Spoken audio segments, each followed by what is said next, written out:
What does your mechanic mean when he tells you that you have a bad fuel pump? And of course, let's talk about the signs and symptoms that you will get on your car if you have a bad fuel pump.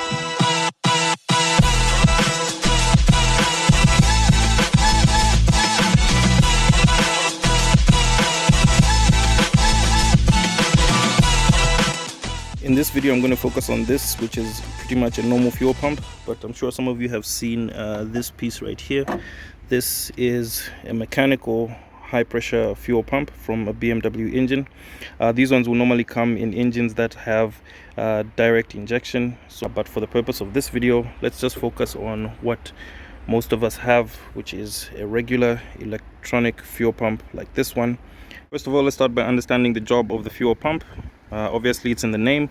The fuel pump is there to move fuel from your fuel tank up to the engine, but also the fuel pump is responsible for pressurizing the fuel that is in the fuel system.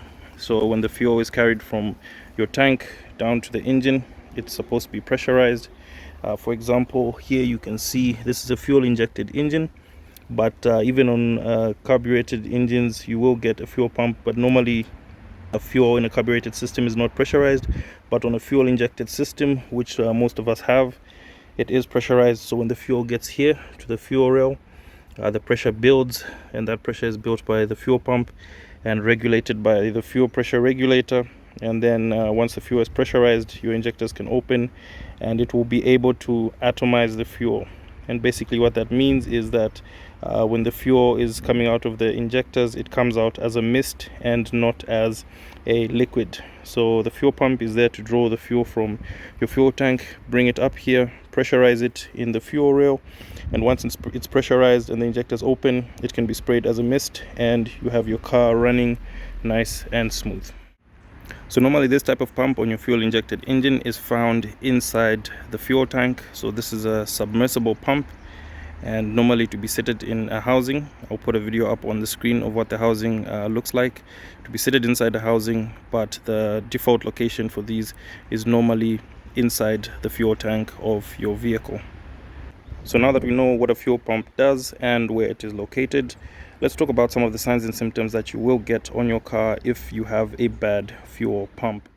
So one of the first things that you're going to get when you have a bad fuel pump is you can get a hard start on your car. So that's a situation where you try to crank your car and it takes a bit longer for it to start. That's one of the first signs that you get that your fuel pump is starting to go bad. And basically what's happening there is that the fuel pump is having a hard time building that pressure inside the fuel rail, and if it's not able to build that pressure in the fuel rail, you can also have a situation where your car completely doesn't start. So if you start to notice that your car takes longer to start, it's cranking normally, you know that your battery is okay and your car is cranking normally, but it takes just a bit longer for it to start, then you know that you might have a problem with the fuel pump.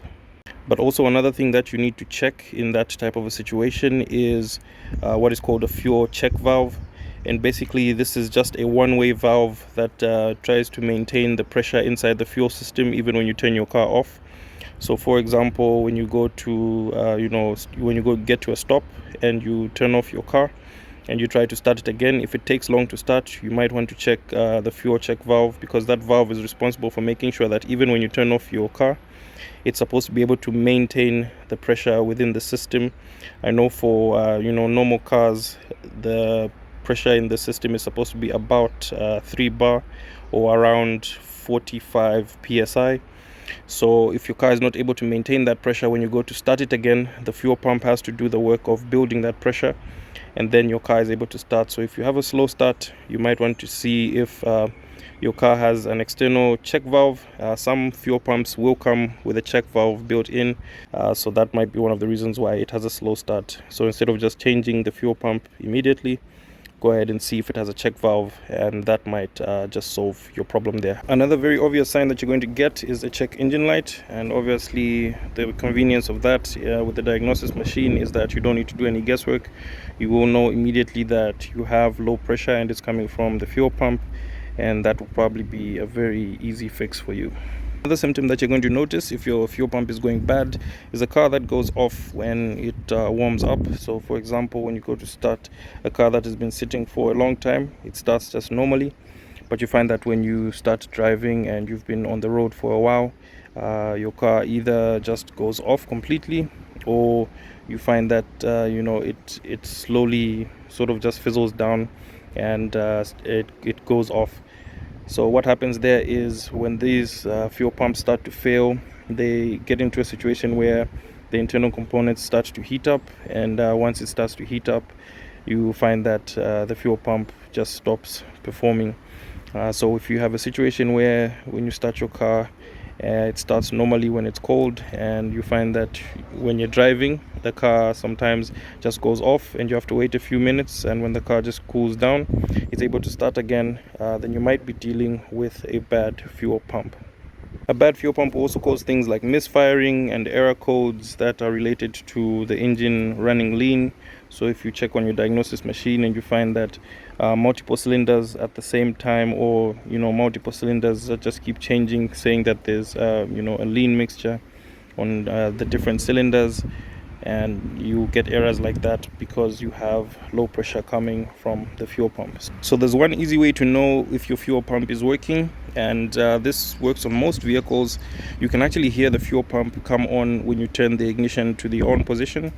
So that's the point where all the lights on your dashboard come on. If you are in a very quiet place and you listen carefully, normally it comes from the back because the fuel pump is normally located in the back of the car. You can actually hear it whine, and that's an easy way to hear that your fuel pump is working.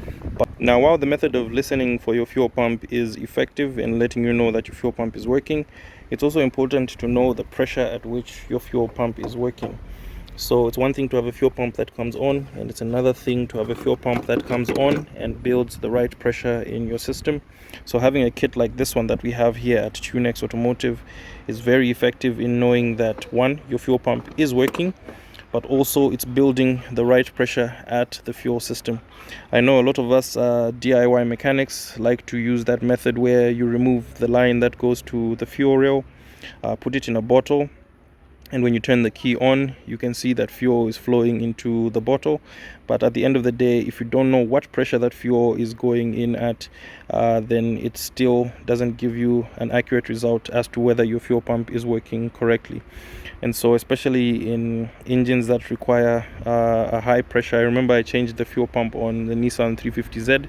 We bought a new fuel pump. It was coming on, it was pushing fuel to the front, and we kept on doing different checks because the car was misfiring. But at the end of the day, the fuel pump that we got actually had a lower pressure than what the injectors were supposed to accommodate. So at the end of the day, we ended up having to get another fuel pump, and that was now a higher pressure fuel pump. And when we got that one, we were able to see that the misfires were gone because it was building the right pressure.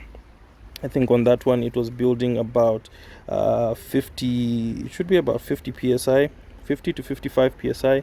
And also when you rev the engine, you could see that on the old fuel pump, when you rev the engine, it would go down to about 40.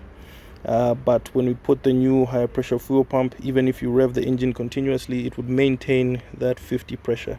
So it's not always a good enough result if you see fuel coming from the line.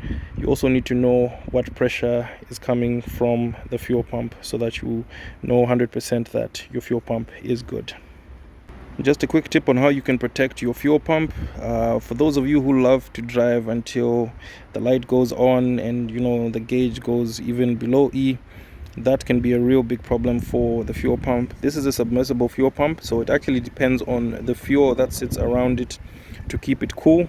And if you continuously expose this fuel pump to the high temperatures that it gets when it doesn't have fuel around it, then you find that your fuel pump can wear out prematurely. All right, I hope somebody learned something about fuel pumps today. Of course, if I left any information out, you guys can leave it in the comment section. And also, if you have any questions, you can also leave those in the comment section. I'm very active with that, and if I need to do a follow-up video, I'll definitely get that out to you guys. And of course, if you're having any problems with your car, any symptoms that I have mentioned in this video, bring your car down to Z Gear HQ, which is TuneX Automotive, and yeah, we'll get your car back on the road and running right. But that's all from me today. Until the next one, take care and drive safe.